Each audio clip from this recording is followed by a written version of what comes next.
Right now, let's go.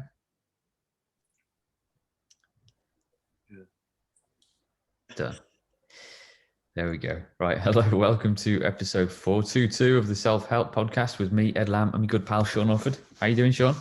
I'm doing very well. How are you?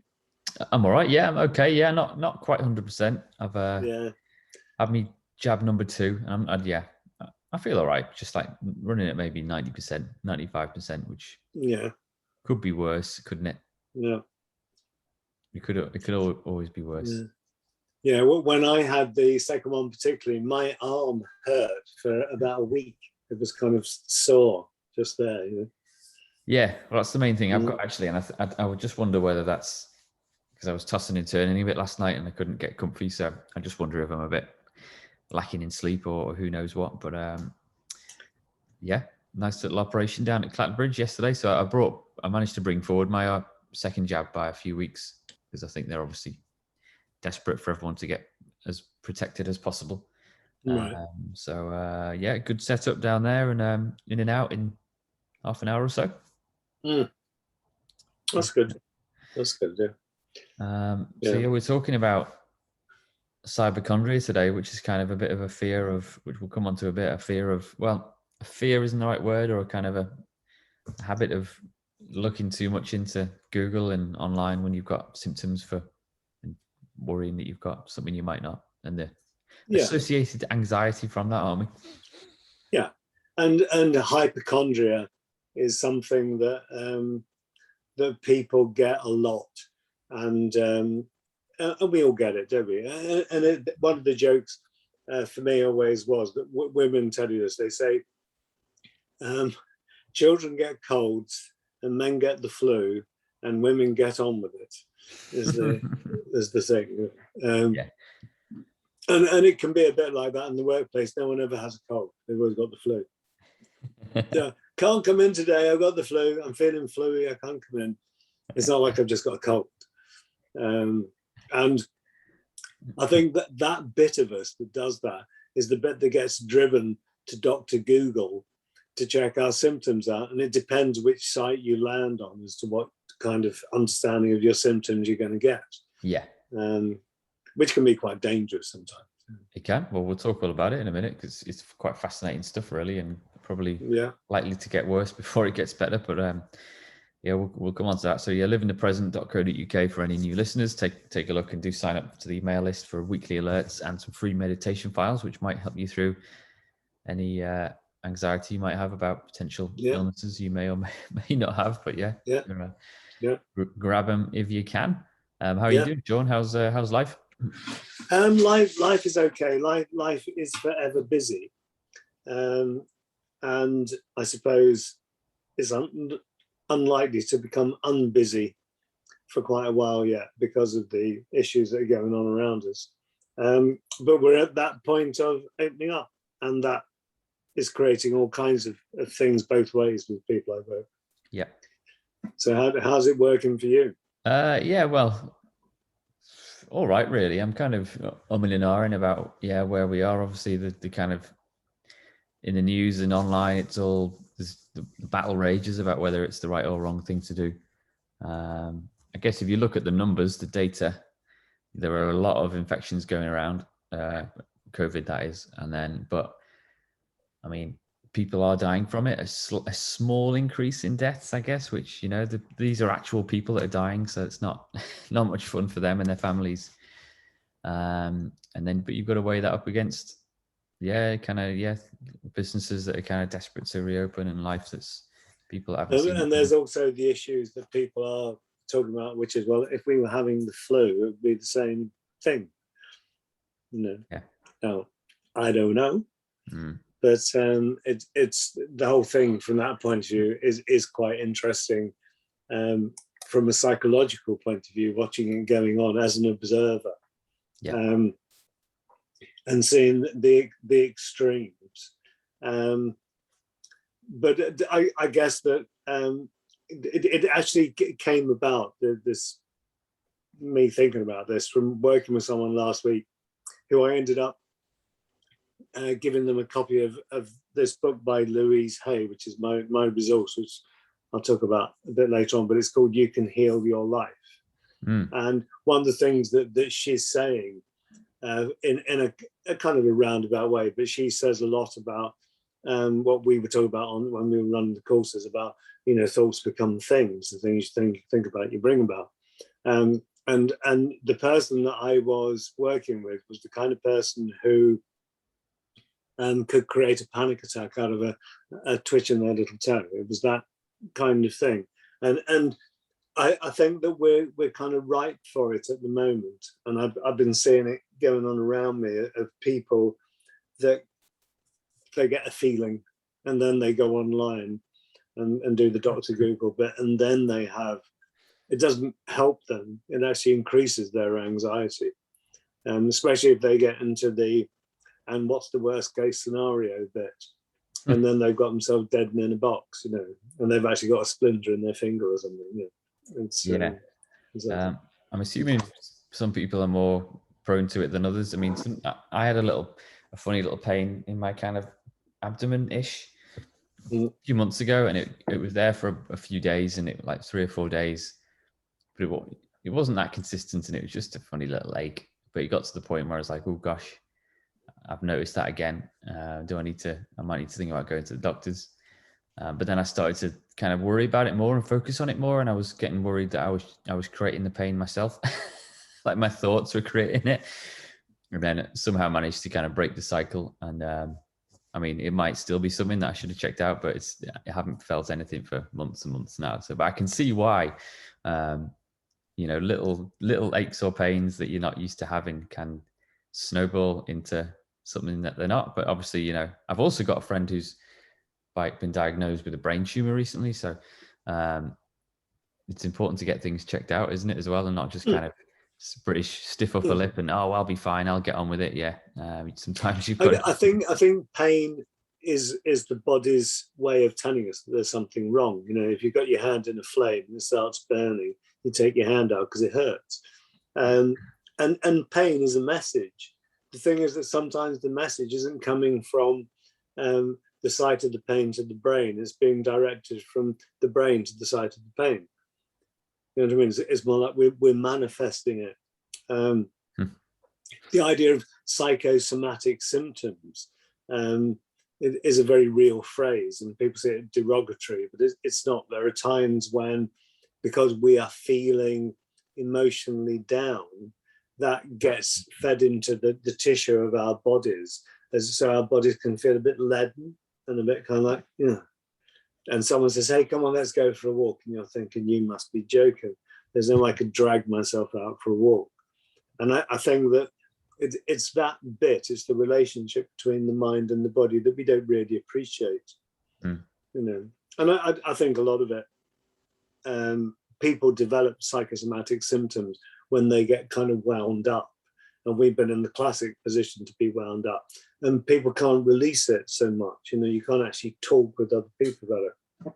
And venting your spleen on Facebook isn't the same as talking to somebody, because when you talk to somebody, you have a live action shared experience. When you're just kind of broadcasting on Facebook and then people are throwing the odd kind of message back here and there, it's not the same as having a conversation, although people think it is.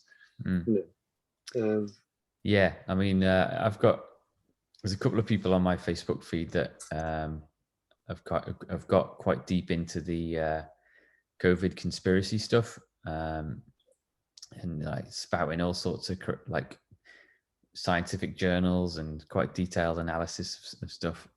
And from their point of view, people like me and everyone that doesn't respond or is kind of towing the line with face coverings and getting their vaccinations like good little citizens probably must look mad, whereas obviously the opposite is true. Because but yeah, you're right, because the people that reply to those people are friends and family online. It tends not to be people challenging. It tends to be people that agree already. There's the odd little argument here and there, but I guess when you do post something online like that, you kind of get like this feedback loop of people that agree with you, rather than polite kind of questioning about stuff and what about this though, what about that. And one of the things is that the people that have those fixed point of views, and it's a phrase I've heard over and over again, well, it's a known fact that, and it's like, who knows this fact, that so-and-so is a paedophile or a junkie or whatever. There is this, it's a known fact. And why is it a known fact? Because I read it on Facebook, is that make it a known fact? And that's the hard bit, I think. When you had the pain in your side, did you Google it? No, I didn't actually. I'll tell you what I did do. I did kind of look at which kind of major organs were nearest by, or what it might be down there, or it was kind of my appendix, that kind of thing. So I was kind of looking at roughly what was down there, and but yeah, luckily, it kind of disappeared into nothing. So I haven't really needed to worry about it. I was relatively. So, and was your conclusion that that was a physical thing that had repaired itself, or was it that it was a psychosomatic thing that didn't exist, or how were you seeing it? I think I concluded that it was just a little muscular thing that had some little tear or something that repaired itself, and all's fine. Yeah, I've started running again, so I'm doing my Monday, Wednesday, Friday runs, and I'm just getting to that point. I'm into the 3rd week now, where bits of my body, usually because I haven't warmed up properly or I haven't kind of loosened up before I go for the run, I could feel a bit of tension in a ligament or a muscle or something like that. But because I know it, because I've done it before, I can kind of observe it and not go, oh my God. Yeah. And I think that is true, is it? The more knowledgeable we become about our own bodies, then the better off we are, Yeah, I guess to an extent as well. Yeah, because just because I ride a bike around a lot doesn't mean that I push my body to the limit all that often, really. So I guess we're increasingly, or we've become a society that's kind of not physically active kind of all of the time. Yeah, we'll kind of allot certain portions of our week to exercise, but we're not on the go all the time. So maybe we don't know our bodies as well as people 100, 200 years ago did. But one of the classics is that we were never designed to sit in chairs. We spend our life sat down, which doesn't work well for our bodies. We don't move around enough. But then when we do start to move around, your body's been locked in this sitting position for so long. It's not working well. Whereas 200 years ago, people were moving about. They were still hunter gathering 200 years ago. I mean, they were kind of working in farms or whatever they were doing. But they weren't sat down at computers talking to people online. Yeah. Thank the Lord. All right. Yeah, but so Cyberchondria, which is it's got a Wikipedia page, so it must be a thing.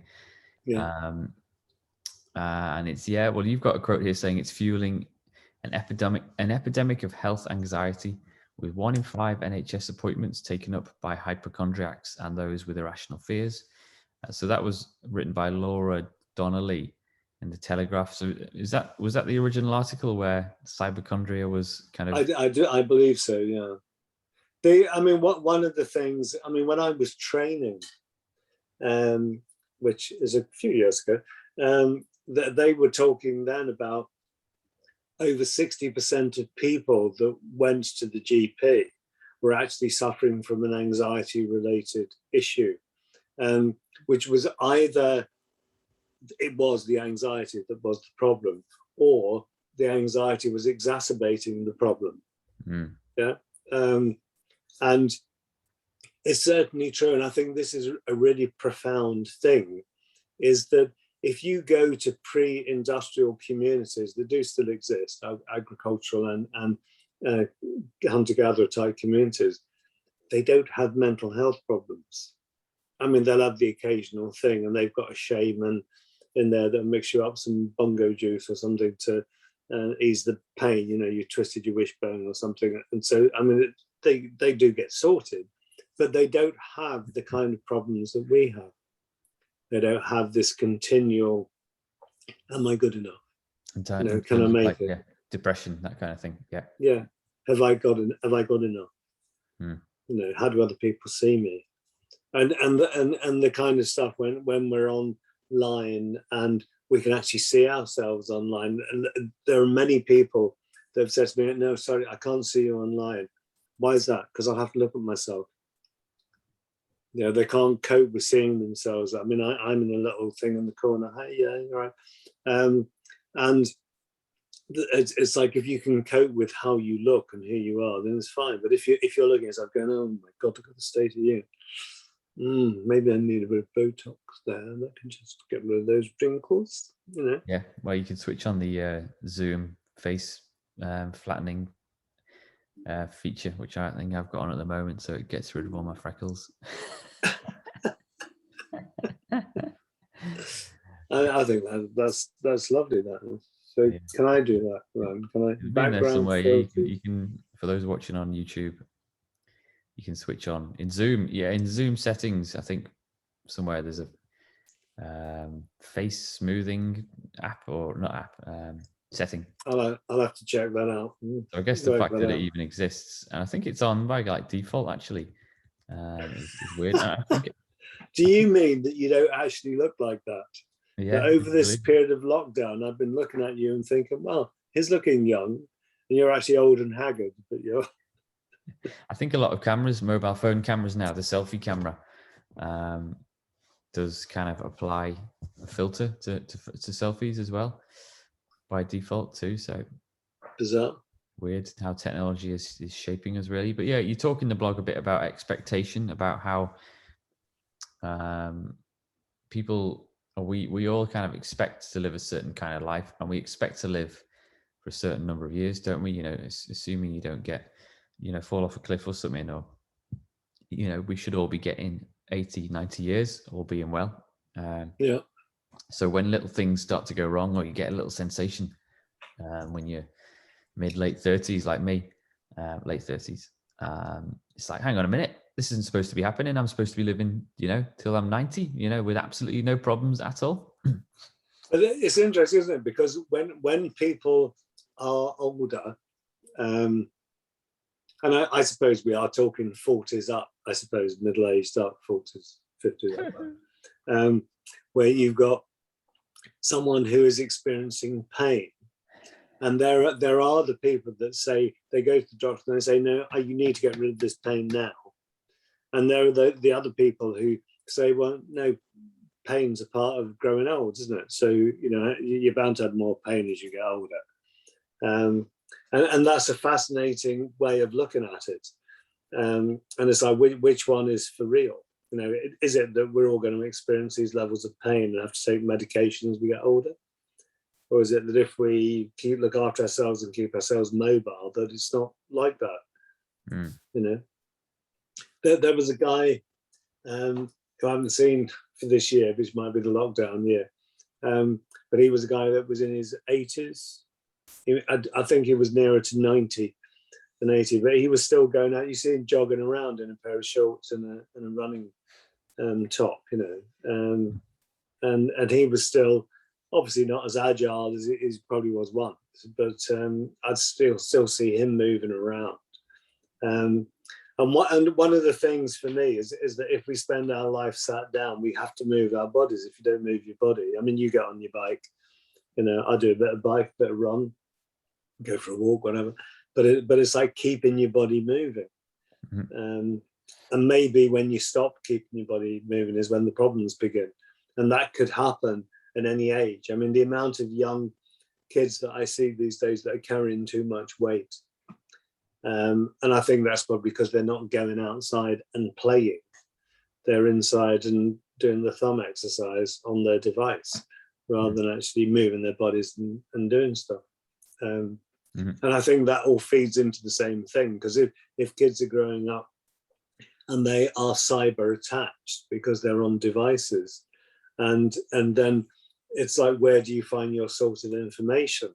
You find it on your cyber device, and then you're at the mercy of all the websites. They're going to tell you that you've got ingrowing brain problems or something.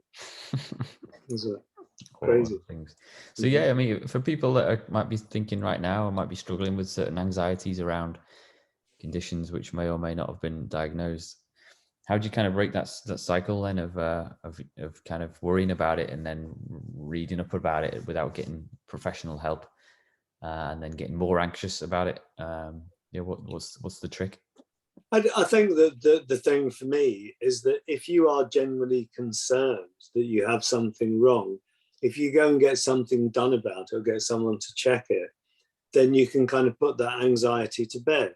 You know, either it's real, whatever it is you're worrying about, and therefore you need to deal with it, or it is a case of, you know, actually, no, it's not a problem. There's nothing there. And realizing that it is just a twitch in your little toe and you haven't got cancer of the elbow or something. You know? And I think it's all too easy to kind of catastrophize what's going on. And in that, I'm not saying that you shouldn't pay attention to things. I mean, if that pain in your side had persisted, I would be saying, you know, you need to go and get it checked, go and sort it out, go and see what it is, you know. And for me, and it's not popular with lots of people that I know to suggest that you might need to take antibiotics, but there are times when people have infections and antibiotics are completely appropriate for what they're doing. You know, it makes you well when you're ill. You know. Yeah. All right. Cool. Well, what's your resource then? You hinted at it earlier on, Sean. Yeah, it's the You Can Heal Yourself or You Can Heal Your Life. There's several books in that series by Louise Hay, who was quite a remarkable person in lots of ways. She had cancer, but then survived a long, long time because of the kind of things that she's talking about. But part of the work that she did, and in the You Can Heal Your Life book, it's in there, there is an index of symptoms. And she, interestingly, from all the work she did, had the symptom, the likely cause, as in what kind of mindset creates that kind of problem, and then what is the affirmation you would need to change that kind of mindset. And it's quite a powerful thing when you look at it. And she's got everything in there, from, you know, pain in your abdomen through to, you know, real kind of quantifiable diseases. But lots of hypnotherapists use her kind of work and affirmations. If they've got someone in a deep hypno induction, they would be giving them that affirmation as a post-hypnotic suggestion to change the way the mind's working, to switch it onto a positive framework. And that's true whether you're working with a psychosomatic illness or if you're working with a real illness that people are anxious about. If you can take the anxiety away, then the healing process speeds up. You know, it's that kind of thing. Okay, cool.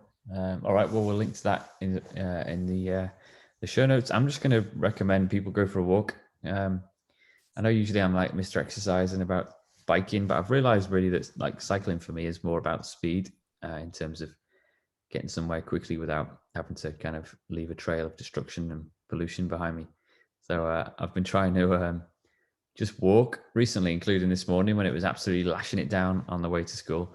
So yeah, we all got our waterproofs on, and there's just something about walking, isn't there, where you just, or there can be, where you just kind of notice things going on around you a bit more and takes the focus away from you, I think.